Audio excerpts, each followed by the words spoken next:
O lugar que é bom pra mim é onde eu quiser estar.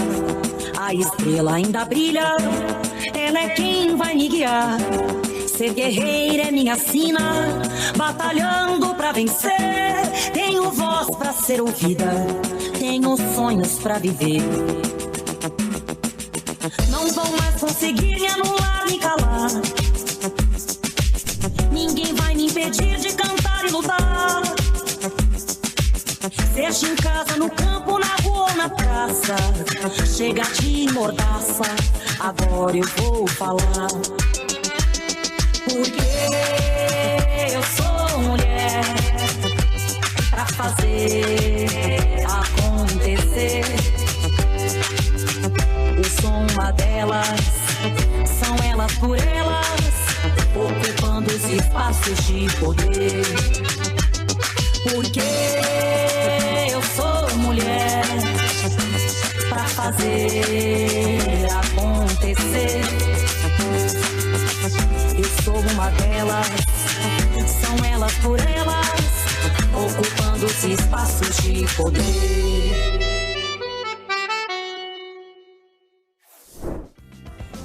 Nesta semana discutimos sobre mulheres e movimentos sociais. Hoje preparamos um resumo com os pontos mais importantes. Quais são os comportamentos que mulheres e homens negros têm em relação ao empreender? Já que nós empreendemos desde os anos oitocentistas, então, por que até então a política pública não era olhada para nós? Exatamente por sermos majoritariamente pessoas negras nesse lugar. Então, a gente inicia na informalidade, porque era o lugar possível, e depois, com a chegada do MEI, a gente começa a se formalizar. Mas nem todas as pessoas têm essa capacidade. Então, hoje o Brasil ele enfrenta uma relação de trabalho e formalização muito grande. Nós temos uma média de 20 milhões, segundo os dados do Ministério de Desenvolvimento Social, de pessoas que estão na informalidade. Desse grupo, 79% são mulheres, são pessoas negras. Dessas 79%, 67% são mulheres negras. Então, quando a gente olha a ausência da política pública, a gente entende que há essa ausência em função de uma gestão governamental que não consegue olhar para esse cenário como um cenário viável de ações para esse público, porque a política pública para a população negra ela sempre foi pouco acionada, digamos assim, para essa questão de gênero e raça.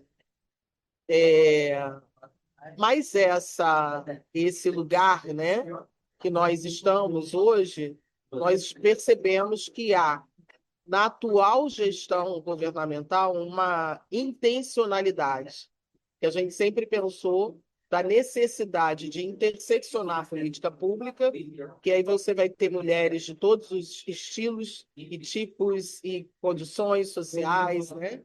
Então, você vai ter mulheres negras, você vai ter mulheres não negras, mas você vai ter mulheres negras cadeirantes, mulheres negras que são autistas, mulheres que estão bem, que não vão ter problemas nenhum, universitárias, outras não universitárias, mulheres de diferentes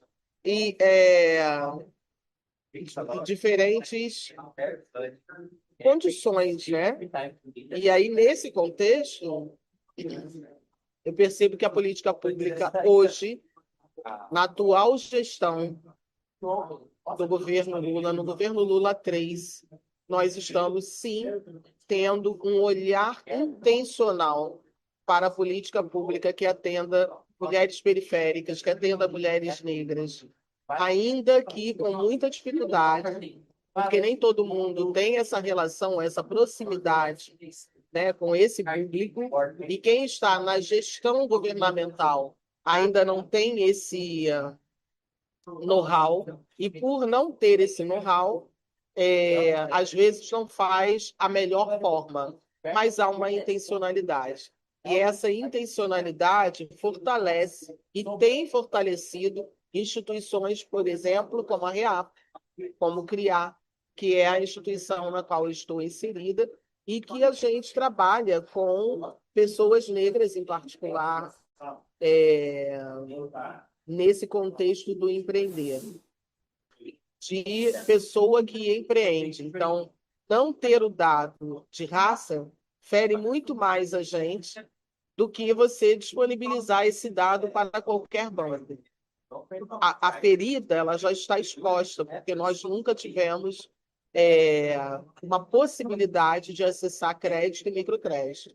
Então, essa ferida sempre esteve exposta. Só que agora ela está num nível de exposição muito maior, porque nós passamos por um período pandêmico.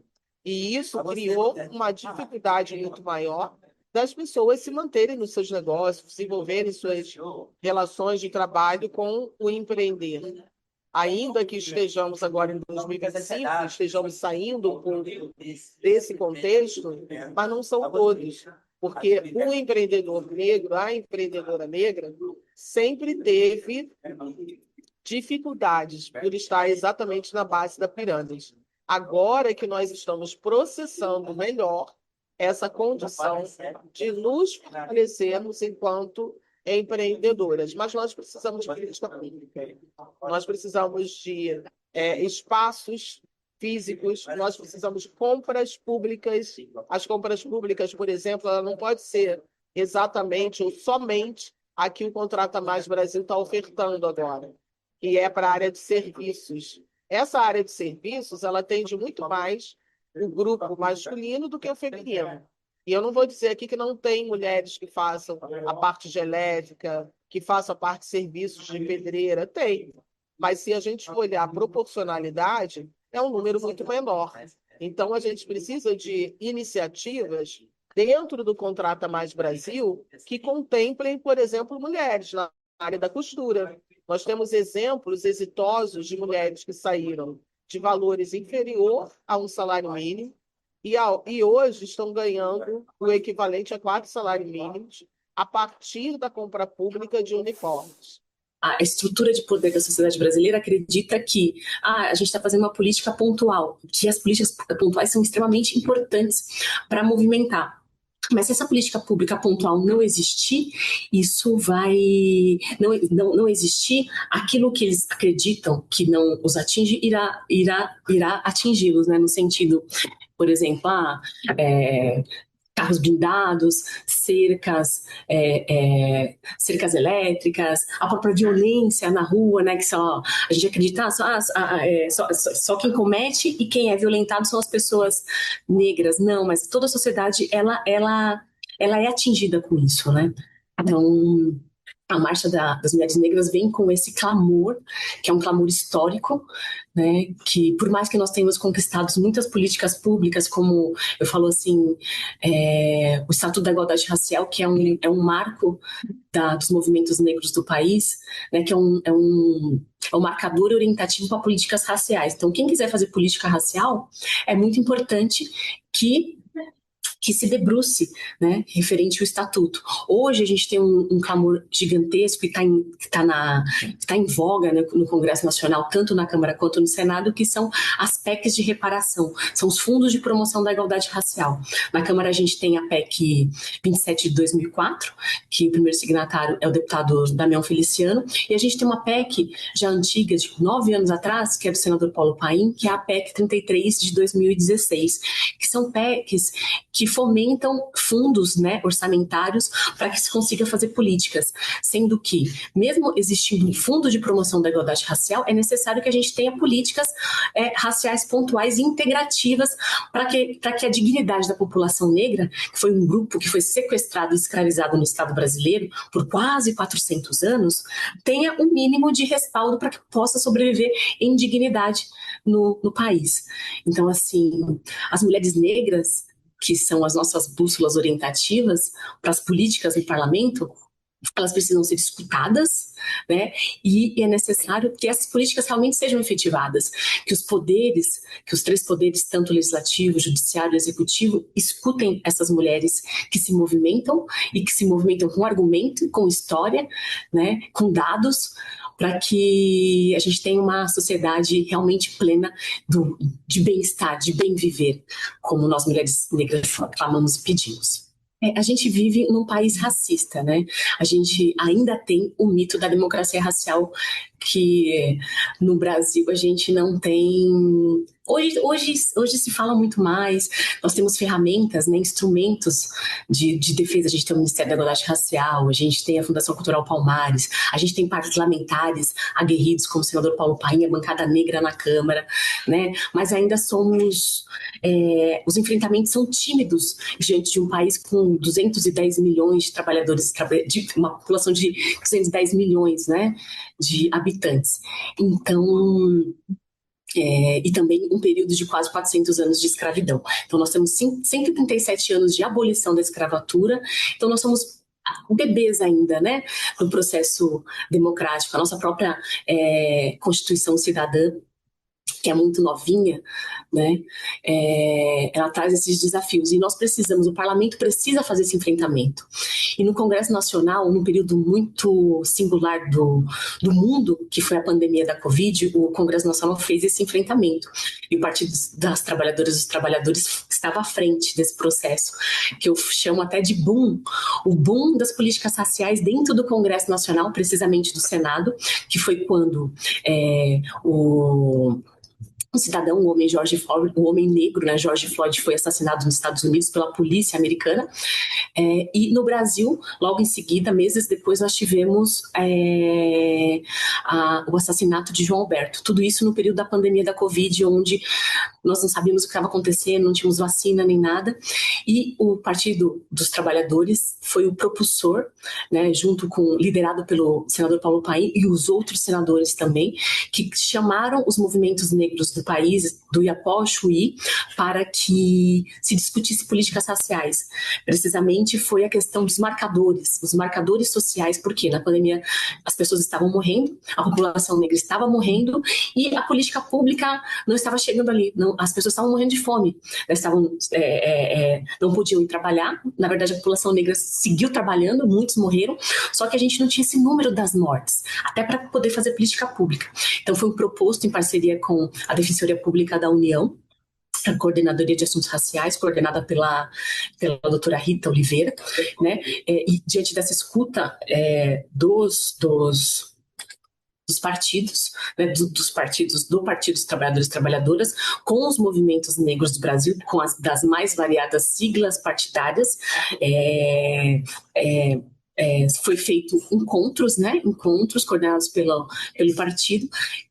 Nós tivemos, se eu não me engano, foram mais de 11 encontros na pandemia, encontros virtuais, no qual os 3 primeiros duraram mais de 9 horas, né, onde a população negra, os movimentos, as lideranças, especialistas se reuniram, se debruçaram, literalmente, para resgatar matérias raciais, para propor matérias raciais, e diante de todo esse movimento, a gente conseguiu aprovar mais de 13, né, matérias. Uma prova disso é a Lei de Igualdade Salarial e Remuneratória.